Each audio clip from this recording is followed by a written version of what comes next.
All right, here we are. Assignment number 6, jazz band score and parts.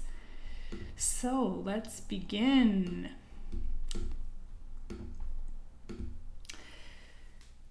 So here we are. We have summertime, a little bit different setup for this one. When you go to the setup wizard, I want you to use handwritten style and then open up this little window for jazz band and select that. This will give you some of the markings that are going to be preset in the program, which is really nice. By default, it should change your score to landscape as well, which will give you a good amount of space to work with. Then click next. And this one has quite a few instruments. You'll see in the directions the score order, or you can look at the score.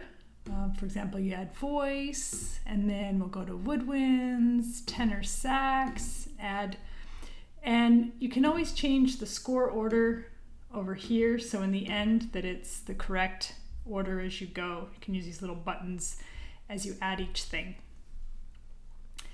Then click next, and you can add the info there. So that's the only difference for for that one. This one has a lot of specialized markings, which is kind of cool for jazz band. You'll see the trumpets have this marking cup. That's to use a cup mute. There's this word time to indicate to the drummer to start keeping time. There is, where's the other one? Brushes down here. And since we selected jazz band, you can find those preset in the expression tool. So the mezzo forte, and go down to where you want to enter it, double click, and go to technique text, and you'll see cup is there, brushes is there, and time is there as well. So you can just select that one, and that's how you'll add those specialized markings. It's kind of cool presets. Let's see, what are some of the other things? There is a rehearsal letter here that is also under expression under rehearsal marks. So you can add that. And I think that's it. So you'll just notice any special markings will be under the expression tool. To add this double bar in the score, that's in the measure tool up here. See the measure? We may have done this in a previous assignment, but I'll show you again. You can double click the measure before where you want to change the bar and click double, and it'll change the bar line. That's to indicate pickups for the vocalist that comes in, the section change there. And keep in mind, I'm just having you do a one-page jazz band chart for this, just to keep it concise. So this goes on, obviously. Okay, there's some cool markings for accompaniment. You'll see this marking here in the piano that looks like it's a repeat sign is what it is. It's a 1-bar repeat. And that's in a tool, we'll go to the staff tool, and it's a function called staff style. And so if you click in the measure and right click, you'll see this little menu that comes up. And we'll go down here and you can click 1-bar repeat, and it will insert the staff style. And you can see it kind of tells you what style you have selected. Likewise down here, I selected a portion of the measure, right click, and this one is called slash notation. Top one, slash notation. So that's just for the drummer to indicate to keep time as he goes.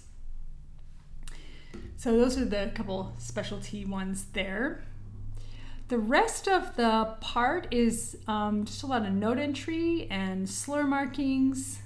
We've done worked with crescendos before. Let me show you. I'll just delete these. I'll give you a couple hints.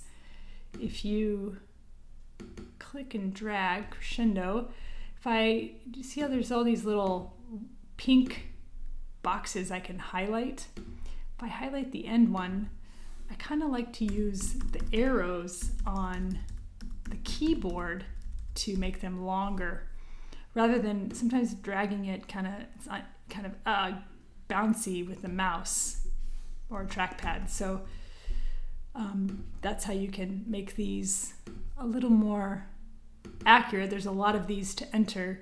You can also select, if you select the box in the middle, this moves it. So I can move it with the arrow keys. Now it's a little too long. So it just makes it a little bit nicer more accurate way to work with them. So I can go down, so I'm just using the arrow keys. If you select the top diamond, this opens up the alligator mouth. I like to leave those alone so that they all stay the same height. Let's look at the drum set part here. This, I would suggest using simple entry, because since you entered a drum set, it already has the preset note heads that the drummer would read. So you want to go down here and look at the symbol. You can see it's the symbol that looks like that. So we go back here and looks like we're doing, oops, not triangle open. A little line through it. Hi-hat open. Yes, hi-hat open. And you see if I click away, it doesn't say hi-hat open, which is good. And so you can just enter the correct rhythm. You can even go back, and if I use speedy now, I can add my tie like you would notes. So you can also, I think you can enter, yes, you can enter with speedy as well, but it doesn't give you the nice cue up and the picture and the name. It's very nice to work with for simple, to give you those pictures so you make sure you've got the right one. So that's how you can enter the drum part. You'll see over here, you can enter, just find the symbol that looks like those. And then they've got an articulation on these. These are actually a roll. So you can go to the articulation tool. I know that roll is 8. So if I click 8, click over it, it gives me a roll, and I can drag it up there. Or you can just click over the note and you can go fishing for it. Here it is, number 8, and select. So and this one is not entered correctly. I have to go back and enter that one again. Okay, what else in this part? A lot of this assignment has kind of just a bringing together of many of the things that we learned already, so that's nice. It's just a few extra things. The biggest difference on this one will be we're going to do what's called extracting parts. So when you have everything finished, perfect, looking the way you want, you'll go up to File, Extract Parts. And this already queues up the parts. You can just say, I just generate names because it's a lot easier. And I'm going to click OK. And boom, it generates all the parts. And Finale is not perfect when it generates the parts. You'll see some of these look a little funny, like I've got this extra measure here in the drum set. So you'll want to do something like just make these look a little bit better with the spacing. The big thing I want you to do, and this is on the last page of the assignment directions, I want you to do multi-measure rests in your parts. So anything with more than one rest, go in with the selection tool and select both measures, right click, and multi-measure rests is the third one down. You're going to click create, and it creates one of those sort of counting segments that you see if you've ever played in a band. Really nice for parts, essential for parts. So let's go to one where there's a little more counting. I think not every part has counting. Here's an example. The piano part looks pretty good. Here's where I said it wasn't perfect, like the trombone's got a few markings conflicting.